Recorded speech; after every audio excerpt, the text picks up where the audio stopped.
आज का हमारा टॉपिक है इंडेक्स नंबर में simple average of price relative method. Second method है हमारा। पहले हम सिंपल एग्रीगेटिव मेथड कर चुके हैं, अब है simple average of price relative method. इसमें भी आपको कमोडिटीज दी होंगी, 4-5 या जितनी भी हैं, साथ में आपको प्राइसेस गिवन होंगे 2 या 2 से ज्यादा ईयर्स के। तो इस पर्टिकुलर सम में हमारे पास प्राइसेस 2005 है, प्राइस इन 2010 है। तो हमने उसने लिखा होगा कि किसको अपने बेस ईयर मानना है, किसको अपने करंट ईयर मानना है। तो इस वाले साल में हमारा बेस ईयर है ये 2005 का, इसको हमने P0 लगा दिया, और ये 2010 है, इसको हमने P1 कंसिडर कर लिया। तो इसमें जो प्राइसेस गिवन है, हमने फॉर्मूला वही जो पहले वाला लगेगा, कौन सा, P1 over P0 multiply by 100। लेकिन पिछले वाले हमने टॉपिक में किया था, इसका सारे का समेशन कर लिया था, इसका समेशन कर लिया था, तो इसके समेशन को इसके समेशन से डिवाइड करके मल्टीप्लाई 100 कर दिया। इसमें प्राइस रिलेटिव निकालेंगे, हर बार PR निकालेंगे, प्राइस रिलेटिव निकालना है दोनों प्राइसेस से। तो फॉर्मूला वही P1 डिवाइड बाय P0। तो इसमें क्या करना है, P1 जो 80 है इस ईयर का कमोडिटी A का, उसको पिछले बेस ईयर के कमोडिटी से डिवाइड करके मल्टीप्लाई 100 कर देना है। तो 80 ओवर 50 मल्टीप्लाई बाय 100। तो P1 ओवर P0 मल्टीप्लाई 100 करके हमारा आ गया 160। अब सेकंड कमोडिटी आ जाए, 60 P1 है तो 40 P0 है, तो सेम वही formula 60 divided by 40 multiply by 100। तो ये हमारा करके आ जाएगा 150। इसी तरह से हर कमोडिटी का अलग अलग करते जाना है P1 ओवर P0। सो इसमें है 20 ओवर 10 मल्टीप्लाई बाय 100, तो ये हमारा करके आ गया 200। अगेन 10 ओवर 5 मल्टीप्लाई बाय 100, तो ये करके आ गया हमारा 200, और फिर 8 डिवाइड बाय 2 मल्टीप्लाई बाय 100, तो ये हमारा करके आ गया 400। इसका टोटल कर लो PR का, प्राइस रिलेटिव का, यह आएगा समेशन PR, ये बनेगा 1110। अब हम फॉर्मूला लगाएंगे, प्राइस, हमने प्राइस इंडेक्स निकालना है, तो current year with the help of base year. Formula इसमें क्या रहेगा, समेशन PR ओवर N। तो हमारे पास समेशन PR था 1110। N कितना है, जितनी कमोडिटीज हैं, 1 2 3 4 और 5। तो हमारा डिवाइड करके इंडेक्स आ गया 222। ठीक है, तो इस तरह से हम निकाल सकते हैं, क्योंकि ये प्राइस रिलेटिव पूछा था, प्राइसेस थे, तो फॉर्मूले में P आ गया। अगर क्वांटिटी पूछा गया होगा तो यहाँ क्वांटिटी इन 2005 गिवन होगी, क्वांटिटी 2010 गिवन होगी, तो हम फिर क्वांटिटी वाइज QR निकालेंगे, क्वांटिटी रिलेटिव। यहाँ भी क्वांटिटी आ जाएगा, यहाँ भी Q आ जाएगा, बाकी सेम मेथड सेम रहेगा सारा का सारा। तो बेटा एक और तरह का आपको सम आ सकता है। इस सम में क्या है कि इस सम में आपको कहा गया होगा कि आपको ईयर्स और कमोडिटीज दी हैं, इन कमोडिटीज के एवरेज को बेस लेना है। ठीक है, तो ये जो प्राइसेस हैं इनका हमने एवरेज निकालना है, उसको P0 लेके उसके बाद प्राइस रिलेटिव निकालने हैं, और उसके बाद इसको सॉल्व करना है। तो फर्स्ट ऑफ ऑल हम क्या करेंगे, कमोडिटीज जो इस साइड पे लिखी है उसको इस साइड पे ले आएंगे। तो हमारे पास कमोडिटी A, B और C है। तो फर्स्ट ऑफ ऑल पहले ईयर का जो प्राइस है वो लेंगे। तो कमोडिटी A का फर्स्ट ईयर का प्राइस हमारे पास है 26, B का है 25 और C का है 41।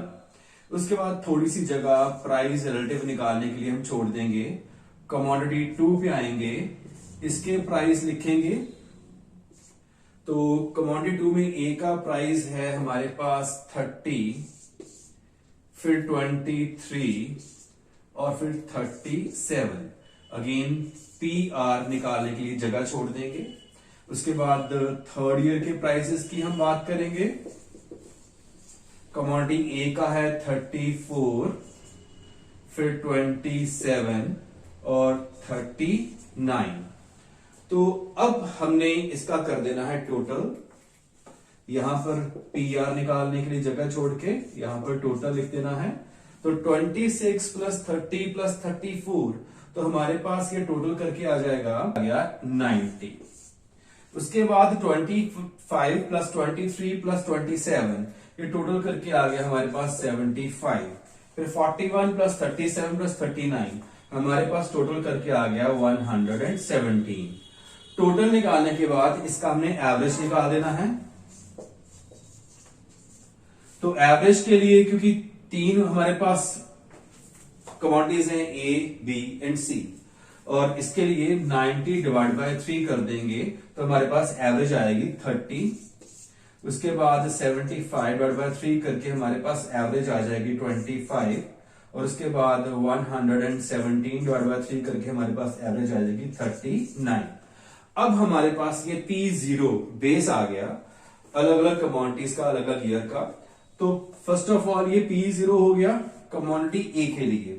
तो P1 कितना है, first year prices 26 over P0 कितना है 30, मल्टीप्लाई बाय कर देंगे 100। तो इस तरह से हमारा PR आ जाएगा 86.67। अब आ जाएगी सेकेंड ईयर प्राइसेस की बारी कमोडिटी ए की। तो 30 डिवाइड बाय 30 मल्टीप्लाई बाय 100, तो ये हमारे पास आ जाएगा 100। फिर 34 डिवाइड बाय 30 मल्टीप्लाई बाय 100, तो ये हमारे पास करके आ गया 113.33। अब क्वांटिटी ए का प्राइस रेट हमने निकाल लिया। अब क्वांटिटी बी की बारी। अब बेस ईयर क्या होगा, ये 25, तो 25 डिवाइड बाय 25 मल्टीप्लाई बाय 100, ये हमारे पास आ जाएगा 100 सॉल्व करके। फिर 23 डिवाइड बाय 25 मल्टीप्लाई बाय 100 कर लिया तो हमारे पास आ गया 92। उसके बाद again 27 divide by 25 multiply by 100, तो ये हमारे पास करके आ गया 108। अब उसके बाद कमोडिटी सी की बारी। अब इसमें बेस ईयर कौन सा रहेगा 39, तो 41 डिवाइड बाय 39 मल्टीप्लाई बाय 100, तो हमारे पास सॉल्व करके आ गया 105.12। तो ये हमारे तीनों प्राइस रिलेटिव निकल आए। उसके बाद यहां पर 37 डिवाइड 39 मल्टीप्लाई बाय 100, तो ये हमारे पास करके आ गया 94.87, और लास्ट में 39 डिवाइड बाय 39 मल्टीप्लाई बाय 100, तो ये हमारे पास सॉल्व करके 100 आ गया। अब ये हमने इसका कर लेना टोटल, तो हम लिखेंगे टोटल ऑफ प्राइस रिलेटिव। तो इस तरह से हम एक लाइन ड्रॉ कर देते हैं। तो हमारे पास टोटल आ गए फर्स्ट ईयर के 291.79। सेकेंड ईयर के हमारे पास तीनों कमोडिटीज का जो टोटल आ गया वो आ गया 286.87, और थर्ड ईयर का हमारे पास टोटल आ गया 321.33। अब हमारे पास टोटल पीआर या समेशन पीआर जिसको हम बोलते हैं वो आ गया। अब इससे हम क्या करेंगे, इंडेक्स नंबर निकालेंगे यूजिंग अर्थमेटिक मीन। तो price index using arithmetic mean. तो इसमें क्या फॉर्मूला है, summation P R divide by N. तो सभी में यही फॉर्मूला लगेगा। तो अब हमारे पास ये डिवाइड करके पहले 291.79 डिवाइड बाय एन कितना है, 3 वैल्यूज हैं, इसको डिवाइड करके हमारे पास आ गया 97.26। उसके बाद 286.87 को 3 से डिवाइड किया तो हमारे पास आ गया 95.62, और यहां इसी तरह से 321.33 को डिवाइड किया 3 से तो हमारे पास आ गया 107.11। तो ये आ गए हमारे आंसर।